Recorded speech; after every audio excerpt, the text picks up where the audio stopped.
Muy bien. Yo no sé si usted habrá escuchado hablar del ecumenismo y vamos a explicar qué es el ecumenismo.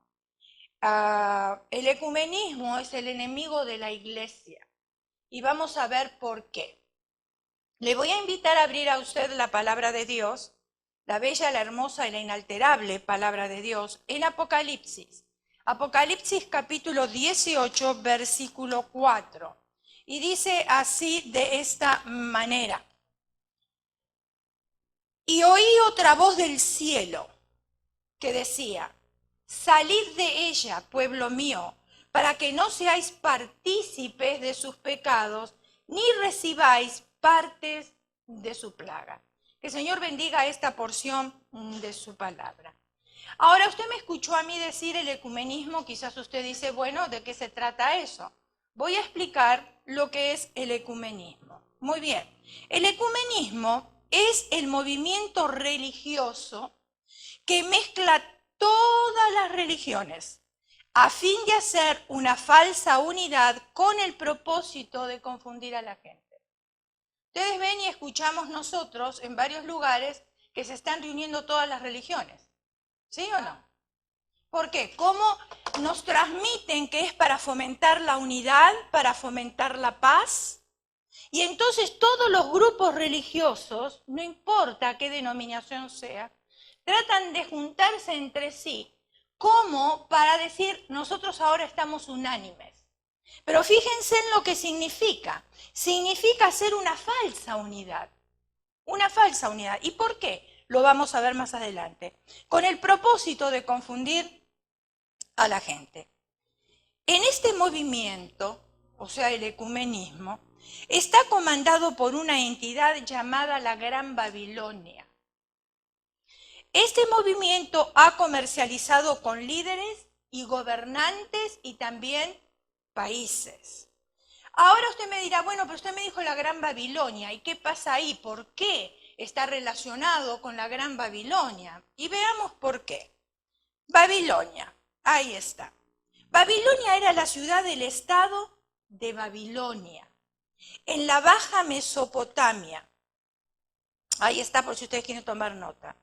Actualmente sus ruinas se encuentran en la provincia de Irak y de Babil. ¿Va tomando más sentido ahora? ¿Un poquito más de sentido? Ok. 110 kilómetros al sur de Bagdad. Fue bajo el gobierno del rey Nabucodonosor cuando Babilonia llegó a ser una de las ciudades más espléndidas del mundo, con sus jardines colgantes. Por eso le mostré la fotografía anteriormente, mire, ahí tiene. Hermoso, para aquella época, para aquel entonces, eso era una belleza. Era algo espectacular, ¿no es cierto? Quizás para el día de hoy no sea tan atractivo porque vemos otras cosas, ¿no? Especialmente si vamos a Dubái o recorremos un poquito ahí en la computadora lo que es Dubái, vemos un estadio de fútbol arriba de no sé cuántos pisos, de un edificio de alto. Entonces, pero para aquella época era algo bien llamativo. Muy bien, entonces dice, con sus jardines espléndidos, acá, cuando Babilonia llegó a ser una de las ciudades más espléndidas del mundo antiguo, con sus jardines colgantes, una de las 7 maravillas del mundo estaban contadas. Fíjense entonces qué belleza tendría este lugar.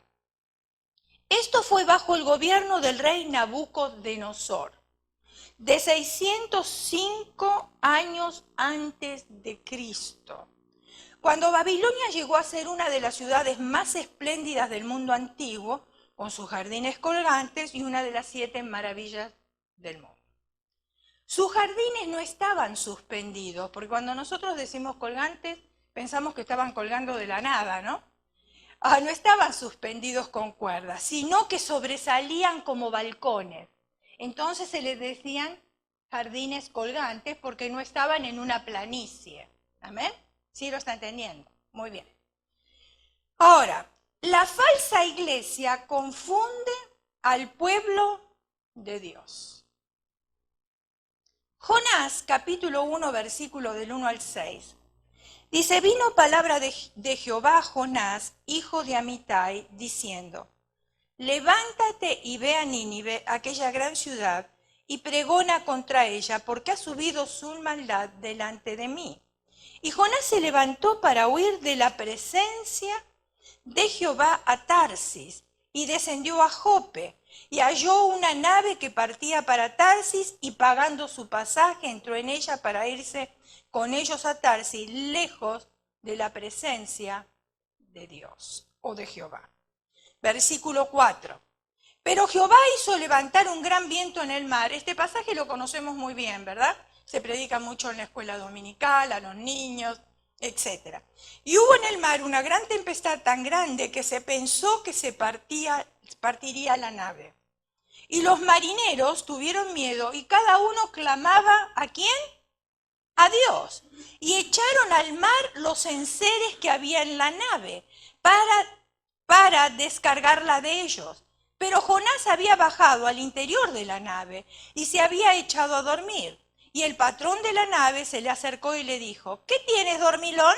Levántate y clama a tu Dios, quizás Él tendrá compasión de nosotros y no pereceremos. Jonás aquí en este pasaje tipifica al pueblo de Dios. Jonás huyó ¿a dónde? A Tarsis. ¿Y con qué huyó? En un barco. Y en las partes más recóndidas de aquel barco, de cubierta, ¿qué hizo? Se acostó y durmió en los brazos de Morfeo.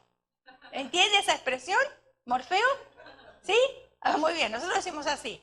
Uy, estás en los brazos de Morfeo, ¿verdad? Porque está plácidamente durmiendo como si le cantara a Rorró mi niño, ¿verdad? Mientras la vida de los marineros corría peligro, el siervo de Dios estaba en los brazos de Morfeo. Hoy algunos creyentes están dormidos y despreocupados también. Aun cuando muchas personas que los rodean están pereciendo espiritualmente con religiones que son enemigos de la iglesia. Veamos 7 características de la iglesia falsa. 7 características de la iglesia falsa. Pecados ocultos, ídolos. Génesis capítulo 31, versículo 19, dice, pero Labán había ido a trasquilar sus ovejas y Raquel hurtó los ídolos de su padre. ¿Ustedes recuerdan que la semana pasada yo hablé un poquitito de lo que significan los nombres? Y muchas veces los nombres tipifican algo, aparte de significado, tipifican algo. Yo les voy a dar lo que tipifican estos nombres para que entremos en el corazón de Dios, para que podamos entender mejor. Por ejemplo, Raquel, ahí la ven, tipifica la iglesia falsa. Los ídolos, robó los ídolos. Labán tipifica el diablo. Y Jacob tipifica a Cristo. Si usted conoce la historia y todo lo que aconteció en esta historia, usted se va a dar cuenta de que estos nombres están muy bien relacionados entre sí. Porque Labán le mintió a Jacob, ¿o no? Sí. ¿Quería que se fuera? No, lo hacía quedar. Lo hizo trabajar 14 años. Lo engañó dándole la hija mayor, tuvo que trabajar otros 7. Después quería que le reproduciera las ovejas, el ganado, etcétera, etcétera, ¿no es cierto? O sea, es como, dice ahí, tipifica el diablo. Raquel robó los ídolos que eran de su padre, ¿es cierto? Raquel de alguna manera tiene características que tipifican a la iglesia falsa. Vemos a Labán que tipifica al diablo, le entrega a Jacob la hija por la cual él no había trabajado. Luego volvió a trabajar otros 7 años por la misma y por fin se la dieron. Me imagino que Jacob habrá danzado y habrá dicho, aleluya, gloria a Dios, ¿no? Me llegó. Aparte de los 14 años de trabajo por la mujer que amaba, trabajó 6 años más. Haga la cuenta. de lo que trabajó este hombre en la casa de su suegro y al mismo tiempo tío, fíjense en ustedes. Entonces, 14 años que trabajó por la mujer amada y trabajó 6 años más por las ovejas, lo que totaliza un trabajo realizado durante 20 años. 20 años de trabajo. Póngase usted en el lugar de Jacob, 20 años de trabajo, ¿cuáles fueron los resultados? Labán le cambió a Jacob 10 veces el salario. Miren si no tipifica al diablo. Cristo trabajó durante 2000 años por su pueblo y sigue trabajando y no le recibieron. Hebreos capítulo 12, versículo 1 y 2. Corramos con paciencia la carrera que tenemos por delante, puestos los ojos en Jesús, el autor y consumador de la fe. La segunda característica de la iglesia falsa: seduce para atraer. Génesis capítulo 39, versículo 12. Y ella lo asió por su ropa, diciendo, duerme conmigo. Entonces él dejó su ropa en las manos de ella y huyó y salió. Y usted ya sabe de quién se trata aquí. Muy bien. Vamos a ver qué tipifican estos nombres. Acá está hablando de la esposa de Potifar, ¿cierto? Los que conocen el relato ya lo saben. José tipifica el pueblo de Dios. ¿Ustedes se acuerdan que José qué es lo que hizo? José huyó, no se quedó. ¿Pero qué hizo la esposa de Potifar? Lo difamó, porque no era verdad lo que dijo. Porque él dejó sus ropas ahí para huir, no dejó sus ropas ahí porque quería violarla, que fue lo que ella dijo. La esposa de Potifar tipifica a la gran ramera. La esposa de Potifar tipifica a la gran ramera y José tipifica al pueblo de Dios, quien es seducido por la gran ramera para confundirlo y tratar de tener comunión con él.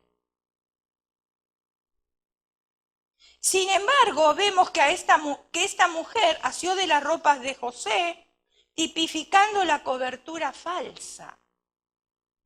Pero aquel que es pueblo del Señor va a sentir la falsa cobertura y lo va a dejar para librarse de este movimiento. Y estamos hablando del ecumenismo. La tercera característica de la iglesia falsa. Ahí está lo que tipifica. La falsa adoración. Mateo capítulo 14, versículos 5 y 6. Y Herodes quería matarle, pero temían al pueblo, porque tenían a Juan por profeta. Pero cuando se celebraba el cumpleaños de Herodes, la hija de Herodías danzó en medio y agradó a Herodes, por lo cual éste le prometió con juramento darle todo lo que pidiese. ¿Por qué? Porque estaba ebrio.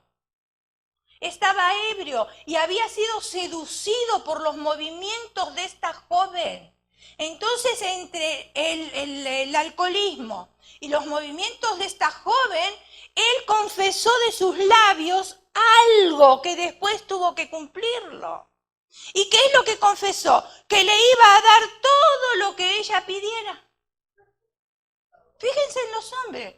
¡Ay! Se creen tan, pero tan macho men, y en un momento de eso, las mujeres lo mueven como si fueran nada, los trapean el piso con ellos.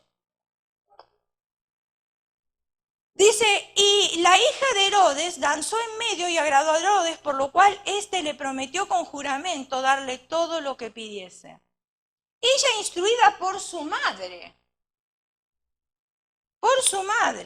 dijo, dame aquí en un plato la cabeza de Juan el Bautista. No quería dinero, pero quería la cabeza de Juan el Bautista. Muy bien, voy a explicar. Hija de Herodías tipifica el movimiento falso. La hija de Herodías, ¿cómo se llamaba? ¿No se acuerdan? Salomé. Muy bien, tipifica el movimiento falso. El objetivo principal, porque eso lo estamos trayendo al ecumenismo, lo que sucedió ahí en estas historias, Lo estamos trayendo para ver cómo nosotros podemos ser seducidos por el ecumenismo y por las falsas religiones también. El objetivo principal del movimiento falso es quitar la cabeza, Cristo. ¿Van entendiendo un poquitito más la conexión o la relación? Y quieren quitar la cabeza, que es Cristo, a su cuerpo, que es la iglesia.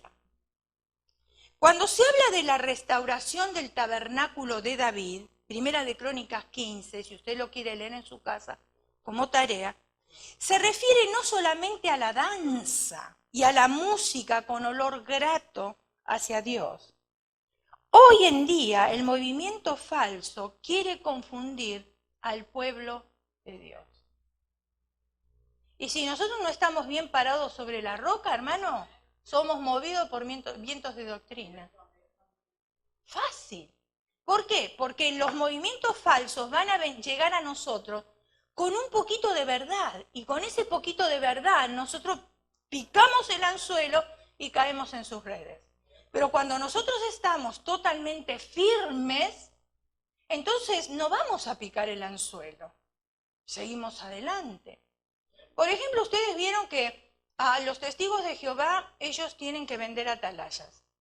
Porque si ellos no venden revistas, los descomulgan. O sea, tienen que hacer ese sacrificio, es por obras lo que ellos hacen. Y me imagino que a la casa de ustedes habrá llegado como llegan a la mía. Ahora, cuando llegaron a la mía vienen bien equipados, bien equipados, porque lo primero que me dicen, ustedes son italianos y empiezan a hablar en italiano. ¿De dónde lo sacaron eso? ¿De dónde lo buscaron? ¿Dónde tuvieron esa información? Vienen bien preparados y equipados para entrar. Entonces creen que con eso nos van a conquistar. Y la oportunidad que yo tuve de hablar con ellos es decir, oh sí, nosotros somos italianos, pero nosotros somos pastores. Sí, pero mira lo que dice la Biblia, no gracias. Porque ¿para qué me voy a poner a discutir con ellos? No es tiempo de discutir. La Biblia es para vivir, no es para discutir por ella. Entonces, no gracias por lo que ustedes me están ofreciendo. Nosotros ya conocemos la palabra de Dios. Nosotros estamos poniendo en práctica la palabra de Dios. Así que muchísimas gracias por su tiempo, muchísimas gracias porque ustedes llegaron a mi casa, pero que Dios les bendiga y ya está. Y ahí se termina la conversación. No vale la pena ni hacerlos entrar, ni hacerles preguntas, porque, ay, yo me quiero capacitar más. No vale la pena hacer todas esas cosas. Porque en un momento podemos ser nosotros confundidos. Ahora, ¿por qué quieren limitar al pueblo de Dios? Imitando la alabanza, la adoración. Fíjense en ustedes que la iglesia tradicional ahora aplauden cuando nunca en su vida aplaudieron. Cantan los mismos coritos que cantamos nosotros cuando antes era toda una liturgia y una ceremonia. Y aparte, si ustedes vieron en los medios de comunicación, uno de los sacerdotes, y fue en Argentina, uno de los sacerdotes bailando despacito con la congregación para atraer a la gente. Aunque le puso música santificada o letra santificada. Pero usted sabe, hay tangos con letra santificada, pero nosotros que venimos de ese país, quizás para usted no diga nada, pero para mí que yo vengo de ese país y que sé que el tango en un tiempo fue de bajos fondos, nadie los aceptaba, porque tiene movimientos muy sensuales. Entonces, cuando usted escucha, aunque sea la letra santificada, y usted escucha los acordes de esa música, usted no está pensando en la letra santificada. La mente se le va a lo que usted ya conoce, donde viene de sus raíces. Entonces, a mí no me gusta, particularmente no me gusta. Quizás a otro le llame la atención, a mí no. Y ya le digo cuáles son las razones. Y podemos decir, y bueno, pero no importa porque música es música y es para alabar al Señor, pero no es el problema de la música, el problema es de nuestra mente, porque nuestra mente se va a otro lado. Entonces, para que nuestra mente no se vaya a otro lado, mejor evitarlo y ya está. Y quizás a ustedes les pase con la salsa o les pase con cualquier otro tipo de música, ¿verdad? Muy bien.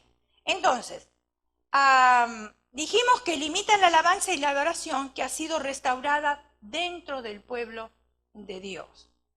Pero aquel que tiene su Espíritu Santo dentro va a poder discernir cuál es la verdadera y la falsa adoración. Porque uno se va a sentir incómodo. Incómodo. 1 Corintios, capítulo 2, versículo 14. Ahí está. La hija de Herodías tipifica el movimiento falso. Y ustedes ven la cabeza en una bandeja, ¿ven? La cabeza de Juan el Bautista. 1 Corintios capítulo 2, versículo 14. Pero el hombre natural no percibe las cosas que son del Espíritu. Ya el pastor enseñó la semana pasada cuál era el hombre natural y el hombre espiritual. Y se ha predicado varias veces aquí de este púlpito. ¿Por qué? Porque para él son locura y no las puede entender, porque se han de discernir espiritualmente. Cuando usted tiene el Espíritu de Dios dentro suyo, y cuando usted está lleno del Espíritu de Dios, cuando habla con una persona, usted en las 2, 3 primeras palabras ya se da cuenta dónde está parada esa persona. ¿Para dónde va su conversación? ¿Cuáles son sus sentimientos? ¿Por qué? Porque de la abundancia del corazón habla la boca. Es fácil entender. Pero para aquellos que no tienen el Espíritu de Dios, van a apapachar a la persona. Fíjense en que una persona que tiene un problema, por ejemplo con los hijos, y habla todo el tiempo del problema de los hijos, va a buscar a alguien que tenga problema con los hijos para las dos encender la llama. Ay, sí, porque mi hijo esto. Ay, sí, porque... para encender la llama. ¿Sí me está entendiendo? Pero si esa persona que está teniendo problemas con sus hijos habla con una persona que es madura espiritualmente, esta persona no la va a apapachar ni le va a pasar vaselina, le va a decir lo correcto, qué es lo que tiene que hacer. Entonces nos están echando leña al fuego para hacer un nido más grande en su cabeza y para rasgarse el cuerpo por el dolor y la injusticia y el sufrimiento y por lo vil que son los hijos y etcétera, etcétera. Les voy a decir un chiste, porque los veo serios, no quiero que se enojen. Hoy es el Día del Padre. Un niño se le acercó a la mamá y le dice, mamá, ¿es verdad que descendemos del mono? Mi hijo, no sé, porque yo a la familia de tu padre nunca la conocí.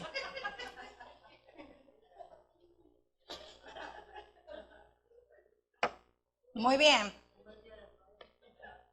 A la familia de tu padre nunca la conocí.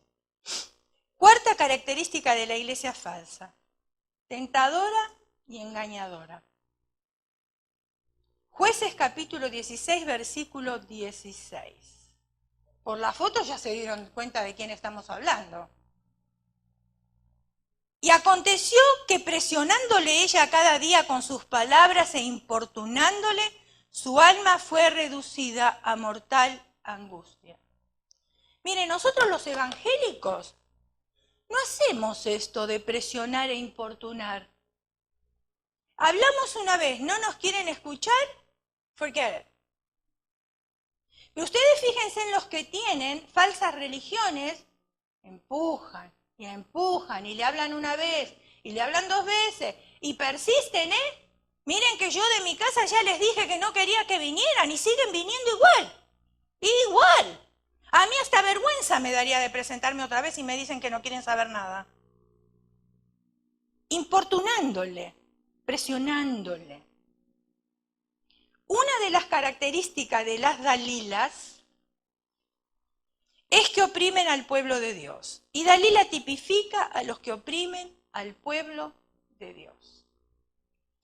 Con sus palabras importunándoles de tal manera que las personas caen en la tentación hasta ser seducidas en angustia. Después de que Sansón descubrió su secreto, ustedes conocen la historia, es muy común, se ha predicado muchas veces y también en la escuela dominical se le enseña a los niños, le fueron puestas cadenas de bronce, lo que tipifica el juicio de Dios, porque tenemos que pensar, ¿por qué le pusieron de bronce? ¿Por qué? Si está en la palabra de Dios hay algo importante que uno tiene que buscar y examinar. ¿Por qué fue de bronce y no fue de otro material? Porque el bronce tipifica el juicio de Dios sobre aquellas personas, alcanzando aún a los ministros de Dios. Aquí no se salva nadie. Dios no tiene preferidos. Aquí no le está hablando solamente al pueblo de Dios. Le está hablando a los ministros de Dios también. Nos está hablando a nosotros en general. ¿Por qué? Porque muchos ministros se salieron del camino. Juntándose con alguien que les ha hecho languidecer, apagando la luz o el amor de Dios. Qué tristeza, ¿no? Tristeza. Dalila le quitó el pelo a Sansón o le cortó el cabello a Sansón. ¿Qué significa cabello? Cabello significa cobertura. Y por eso ella le cortó la cobertura.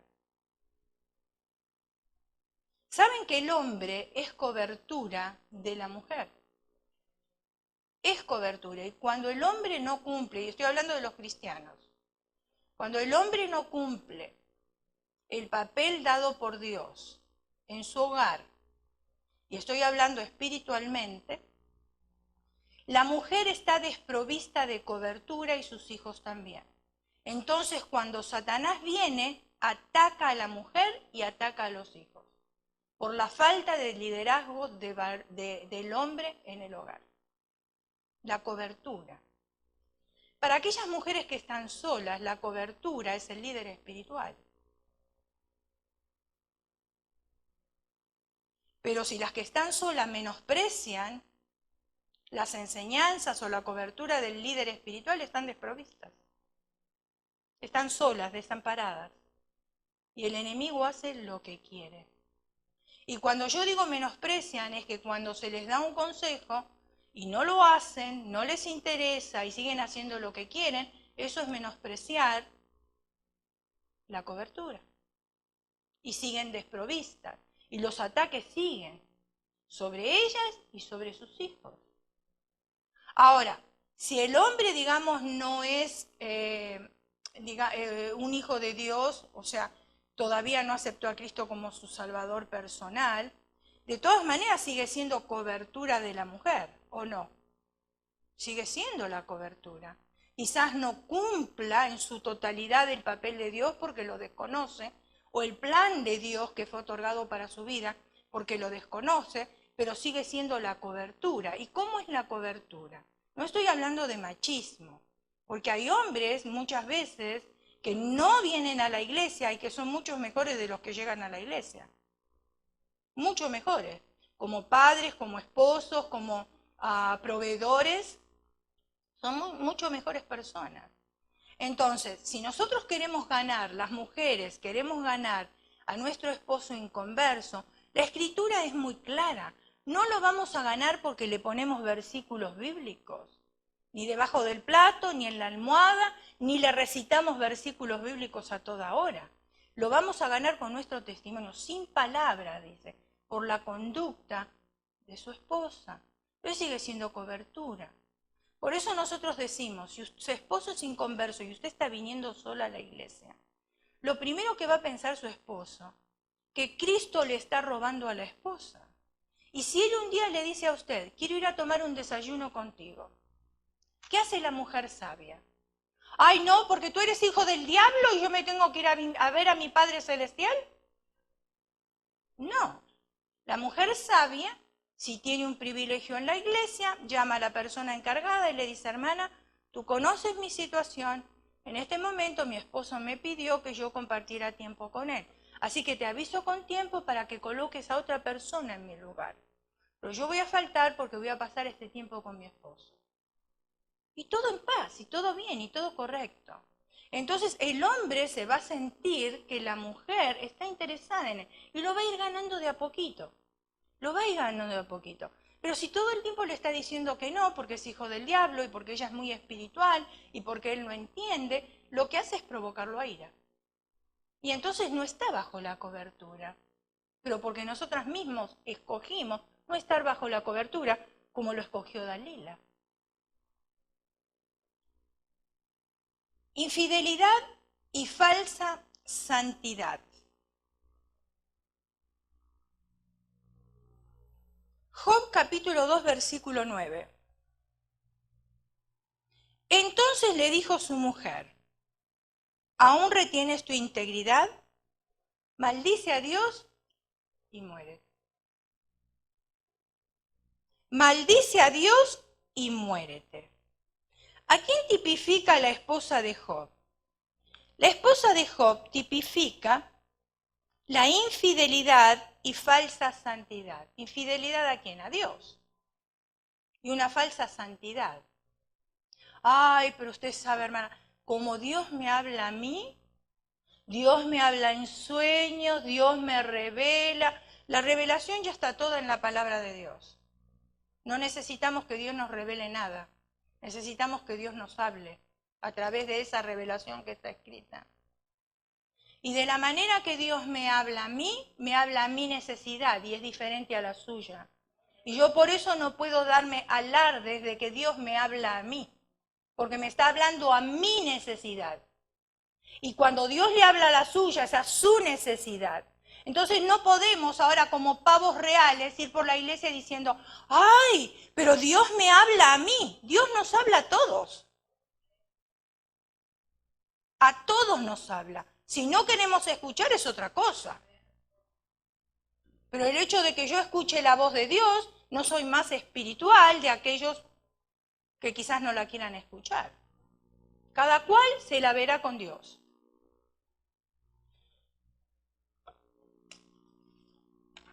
Las características de la esposa de Job son la infidelidad y falsa santidad hacia Dios. Miren, yo cuando escucho personas con un idioma súper espiritual, yo le escapo.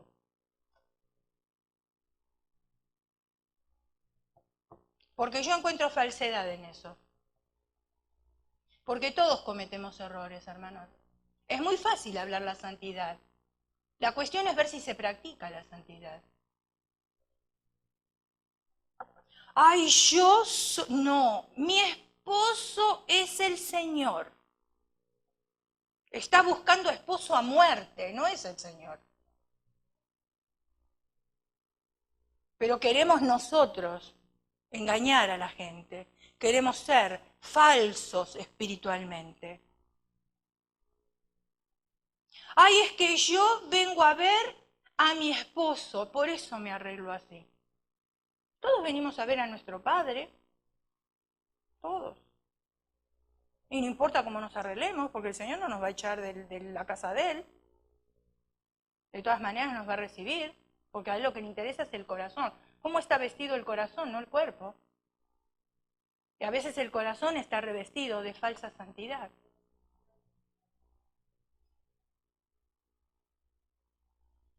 Predican vivir conforme a sus propios deleites y no conforme al corazón de Dios.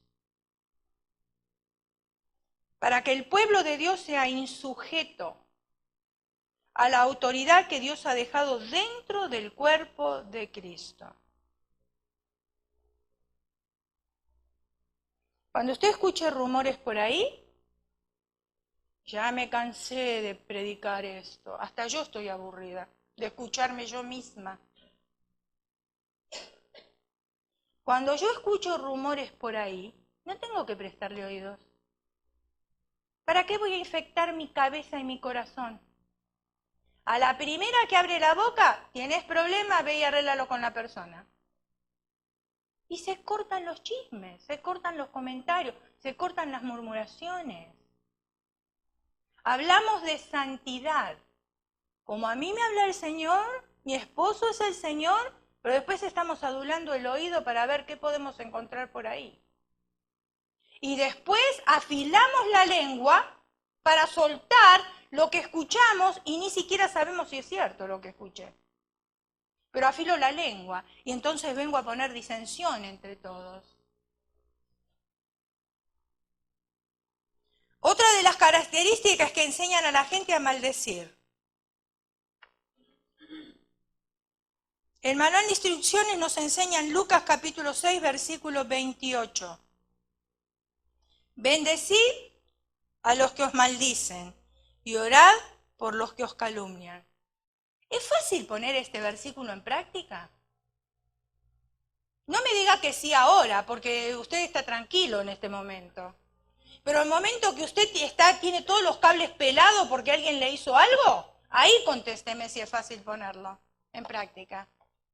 O la primera tendencia nuestra como ser humano es tomar venganza, ¿o no? Me las hizo, me las paga, ojo por ojo, diente por diente. Ahora somos muy del Antiguo Testamento y nos olvidamos de la gracia del Nuevo Testamento cuando Dios dijo que no era ojo por ojo y diente por diente.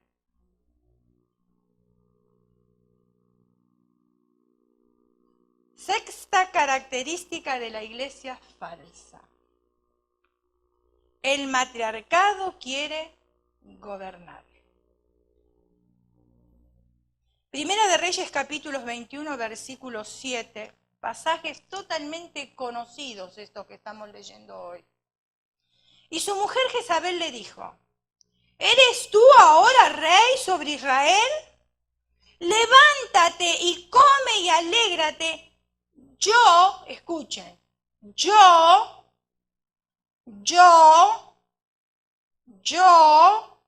¿quién era yo? ¿Quién era yo? Ah, yo te daré las viñas de Nabot de Jezreel. Aquí está hablando del dominio de la mujer sobre el hombre. Cuando una mujer domina al hombre es narcotizado y está esperando que el hombre se mueva, que el hombre actúe, pero por el dominio de la mujer, el hombre no puede moverse. Para nada, porque está narcotizado. Ustedes saben lo que sucedió aquí. Este rey va y le pide las viñas a Nabot. Nabot dijo, Dios me libre de ofrecer la tierra de mis padres. No quiso hacerlo. Y el rey se volvió triste. Ahora, no hay una Jezabel si no hay un Acab. El Acab es un espíritu pasivo y Jezabel es la que domina. Y cuando domina la situación y no está bajo la autoridad de Dios, apoyando al esposo, no quiere decir que ella no pueda opinar. Puede opinar, puede dar ideas, etcétera, etcétera. Él siempre va a tener que tomar la última decisión.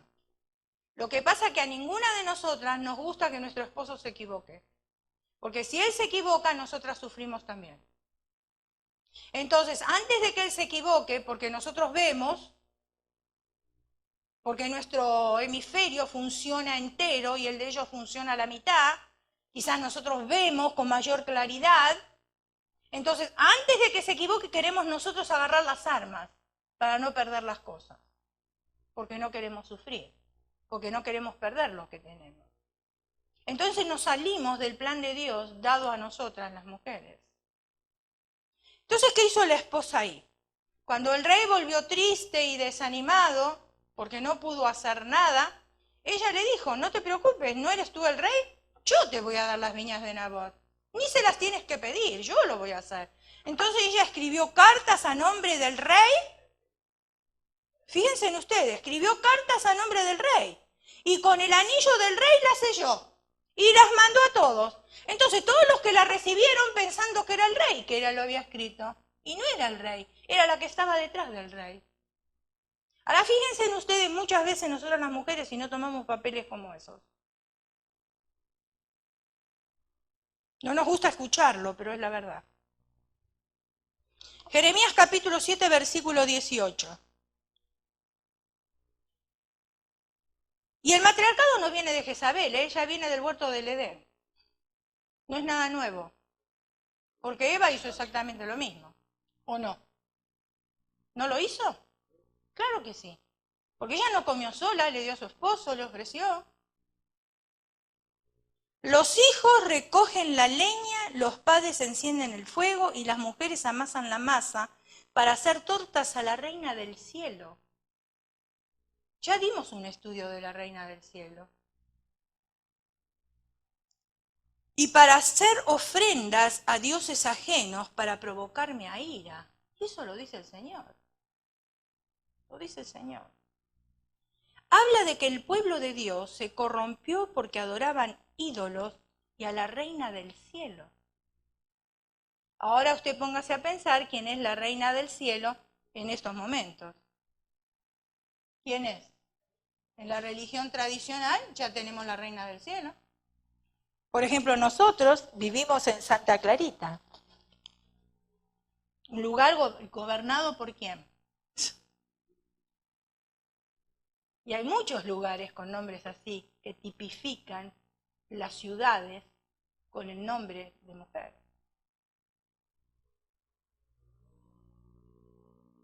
Sabemos que dentro del sistema de la gracia todos somos iguales, hombres y mujeres. Sin embargo, dentro del sistema de gobierno, Cristo es la cabeza del hombre y este es la cabeza de la mujer. Nos guste o no nos guste, así lo hizo Dios. Y lo tenemos que aceptar. Efesios capítulo 5, versículo 23. Porque el marido es cabeza o líder de la mujer, así como Cristo es cabeza de la iglesia, la cual es su cuerpo y Él es su Salvador. Y cuando estamos hablando de líder, otra vez vuelvo a repetir, el Señor está esperando un liderazgo espiritual de parte del hombre que conoce a Cristo. Porque hay muchos hombres machistas y dentro de nuestro pueblo mucho más todavía. Porque vienen de generaciones. Y es como si pasaran esa herencia de generación a generación, que muchas veces viene a ser una maldición. Porque un hombre que se crió en un hogar donde el padre era machista, es lo que aprendió, es lo que vio. No vio otra cosa. Entonces piensa que todos los hombres tienen que ser iguales. Porque estuvo criado dentro de una familia donde su abuelo, sus tíos, su compadre, el círculo que se rodeaban eran machistas. Entonces él piensa que así tiene que ser el hombre. Y por eso hoy, y no estoy defendiendo a las mujeres, hermano, cuidado. Por eso hoy la mujer está en la libertad femenina. Y no está bien tampoco. Pero fue tan pisoteada en el pasado la mujer por el detestable machismo que hoy se volcó a todo lo contrario que también está mal. Porque no hay un término medio. O es machismo o es feminismo. Y ninguna de las dos cosas agradan a Dios. Sino es el término medio, el hombre como la autoridad espiritual y la mujer siguiendo a esa autoridad espiritual. Séptima característica de la iglesia falsa, desobediencia al liderazgo. Esther capítulo 1, versículo 12. Mas la reina Vasti no quiso compadecer a la orden del rey enviada por medio de los eunucos. Y el rey se enojó mucho y se encendió en ira. Muy bien, hay una palabra que dice eunuco. Yo no sé si usted conoce la definición de eunucos. Los eunucos eran soldados que los castraban porque ellos cuidaban el lecho de la reina. Y entonces tenían que pasar ellos para ser castrados, para no tener ningún tipo de problema con la reina. ¿Amén? Entonces dice la reina Vasti. Ustedes saben que estamos hablando de Esther, usted conoce este pasaje muy bien. Vasti significa falta de sujeción. Eso es lo que tipifica. Ahora, habían dado un banquete, ¿ustedes recuerdan? Un banquete. Y la alegría que ocasionó al rey, mandó a llamar a la reina Vasti por medio de los oficiales de la corte, y ante esta ordenanza siguió rehusándose a venir. Ella dijo que no iba a ir al llamado de su esposo. Se rehusó. Dios desea una iglesia que aprenda a obedecer y a sujetarse. Vasti tipifica una iglesia desobediente, una iglesia que quiere ver la presencia de Dios y no quiere humillarse bajo la poderosa mano de Dios. Ay, a mí no me ponga a hacer eso porque a mí eso no me gusta. Pero hay necesidad para esto. Hagamos esto ahora en el momento que hay necesidad y después podemos hacer otras cosas. Ah, no, a mí no me pida esto. Nosotros teníamos un hermano aquí, que por eso hay que tener muchos cuidados con los llamados profetas. Su esposa estaba en la alabanza y él trabajaba con los jóvenes hace muchos años atrás. Y eran los únicos dos que daban profecía todo el tiempo, porque ellos creían en el ministerio de la profecía. Hasta un cierto punto estaba bien, porque era bíblico, pero después cuando ellos se empezaron a sentir usados por Dios, ya las cosas empezaron a cambiar. Entonces, cuando el pastor le pidió a él que diera la clase de membresía, él dijo, oh, no, a mí no me gusta dar clase de membresía. Un profeta no puede decir a mí no me gusta. Porque si es profeta y está conectado con el corazón de Dios, ya sabe cuáles son sus responsabilidades. No es de pararse y dar profecía. Y después cuando tiene que hacer un trabajo no es responsable. Porque es muy fácil pararse acá arriba y decir 4 palabras. La cuestión es ser responsable por esas 4 palabras. Porque otros me están mirando. En otra oportunidad le pidió que hiciera otra cosa. Todo fue no, no, no, no, no. Solamente la profecía era lo que era para él. Entonces no se sujeta al pastor. ¿Y usted qué cree que tienen que hacer? ¿Qué cree usted? ¿Dejarlo? ¿Qué cree usted que dice la palabra de Dios? Quitarlo de las responsabilidades, porque no es una persona sujeta. No está dando buen testimonio, nada más. Y si no da buen testimonio en aquellos que se pide, entonces no sirve para servir. Tenemos que dar buen testimonio, tenemos que sujetarnos los unos a los otros. Por ejemplo, supongamos, la hermana, voy a poner un nombre porque la hermana está aquí. La hermana Belina, ella está encargada de los sugieres. Okay. Aunque yo sea la pastora de la iglesia, o el pastor de la iglesia, cuando ya se decidió que la hermana Belina es encargada de los sugieres, cuando uno tiene que decirlo o informarle algo a los sugieres, ¿a quién cree que tiene que ir? A la hermana Belina, porque ella es la encargada. Entonces, ella recibe ahora, desde aquí, del líder espiritual, recibe la información y ella va y comunica la información a aquellos que están trabajando con ella. Lo mismo sucede con el ministerio de la cocina. Los hermanos de la cocina reciben la información del pastor. Ellos son encargados de hablar con ustedes quién les va a ayudar. Ahora, ellos escogieron personas para que ayuden. Y nosotros respetamos ese lugar y tenemos que ir al líder para decirle, mira hermana, ¿sabe qué? Esta hermana tiene otro compromiso hoy, no va a poder servir. Entonces la hermana va y le dice, ¿sabes qué? Hoy no puedes servir porque tú tienes otro compromiso. Pero no es que nosotros, aunque seamos líderes y tenemos la autoridad, vamos a ir a la persona y vamos a decir, no, tú no te vas a sujetar a la hermana Abelina porque yo soy el pastor y yo soy la pastora de la iglesia y vas a hacer lo que yo te digo. No funciona así. Nos tenemos que respetar los unos a los otros en todos los ministerios que nosotros hagamos, cualquiera sea el ministerio. Y si su ministerio no es el suyo, el ministerio es de nosotros, porque lo mismo hacemos mi esposo y yo. Si él está organizando un evento y usted me va a venir a preguntar a mí, yo le voy a decir, vaya con el pastor porque él lo está organizando. Y él le va a decir, vaya con la pastora porque ella lo está organizando. ¿Me entiende? Nos tenemos que respetar los unos a los otros, o sea que la sujeción es de los unos a los otros. Entonces trabajamos conforme al corazón de Dios, trabajamos todos de acuerdo, no hay malos entendidos, no hay malos sentimientos y podemos trabajar en orden. O sea, es sencillo, solamente tenemos que aplicarlo, nada más. Recuerden que aunque nosotros somos una familia, esta no es la casa de mi abuela. No sé si usted me está queriendo entender la expresión. Yo en la casa de mi abuela voy y hago cambios. En la casa de mi tía voy y hago cambios porque no voy a afectar la vida de nadie. No es un lugar público donde las cosas tienen que estar en orden. Es una fiesta familiar. Y se me pidió un cake de llevar un pastel y no lo llevé y llevé otras cosas. Bueno, es la casa de mi abuela. ¿Cuál es el problema? Pero cuando usted se registra para traer algo y usted trae otra cosa y nosotros ya teníamos todo organizado lo que íbamos a tener, ya no desubica, hermanos. Por eso tenemos que trabajar en orden. Y parece que muchas veces nos cuesta trabajar en sujeción y en orden. Si hay una persona responsable y se comunica de aquí del frente quién es la persona responsable, no vaya a buscar información de otros hermanos que no tienen nada que ver. Porque le van a dar mal la información, porque la persona responsable es la que está encargada de hacer las cosas. Y ella ya ideó o él ya ideó cómo llevar esa reunión a cabo.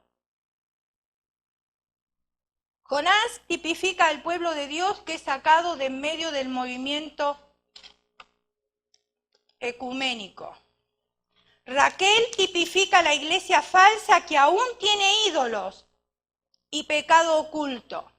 Y lo hemos visto y lo hemos escuchado en los medios de comunicación. La esposa de Potifar es tipo de aquellos que quieren seducir al pueblo de Dios con el propósito de confundirlo. Y allá afuera hay muchísimos, y a veces adentro de la iglesia también. Pero aquel que realmente es el pueblo de Dios va a dejar la falsa cobertura liberándose de este tremendo movimiento.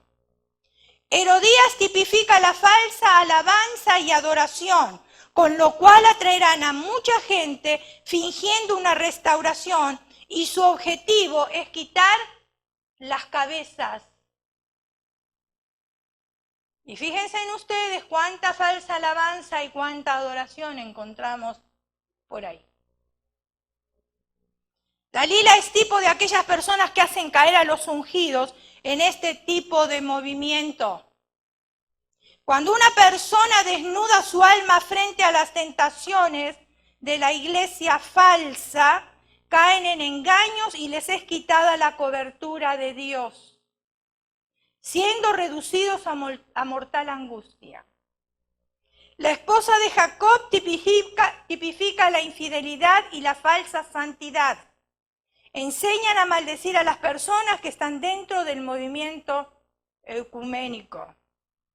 Jezabel tipifica el matriarcado que es parte del movimiento falso. Sabemos que en el sistema de la gracia todos somos iguales, pero en el sistema de gobierno el hombre es la cabeza de la mujer. Basti tipifica la desobediencia en este movimiento falso. Como cuerpo de Cristo tenemos que estar alerta de no ser parte de este movimiento ecuménico. Se escucha muchísimo por ahí. Todas las religiones nos tenemos que reunir porque nosotros tenemos que mostrar la unidad. Cuidado con lo que nosotros escuchamos por ahí. Que no tenemos que discutir con otras entidades, con otras denominaciones, es cierto. Que tenemos que tratar bien a todas las denominaciones, aunque no sea la nuestra, también es cierto. Pero yo tengo que tener cuidado de no afiliarme a ciertas denominaciones o ciertas religiones que andan ofreciendo por ahí afuera y que no es la verdadera. Aunque nosotros decimos tener la verdad, muchas veces tenemos muchas cosas deficientes también. Pero el Espíritu Santo, el Espíritu que mora en nosotros, nos da testimonio de lo que yo tengo que recibir y lo que yo no tengo que recibir. Por eso es importante la llenura del Espíritu Santo, hermano. Y la llenura del Espíritu Santo no es el bautismo del Espíritu Santo. Son dos cosas totalmente diferentes. El bautismo del Espíritu Santo sí se da en el día de hoy y en este siglo. Cuando uno lo pide a Dios, el Espíritu Santo lo da. Pero la manifestación es el hablar en lengua. La llenura la necesito todos los días, porque el hablar en lenguas no me llena a mí del Espíritu Santo. Yo necesito la llenura todos los días. Y para tener la llenura todos los días, yo tengo que tener una comunicación con Dios. Entonces, el Espíritu de Dios que habita en mí, me va a dar a mí testimonio de que esto sí, esto no. Esto es para mí, esto no es para mí. Yo no voy a discutir, yo no voy a pelear, yo no le voy a decir a los otros, ay, estás en una falsa religión. No voy a hacer eso, porque Dios no me llamó a mí para eso. Dios me llamó a mí para testificar, no solo con mis palabras, sino también con mi testimonio. Y si el Señor me manda a mí a amar a mis enemigos, yo tengo que amar a todos. Y a través de mi amor, a ver cómo yo puedo conquistar a aquellos que en este momento están en una religión falsa. Cierre sus ojos.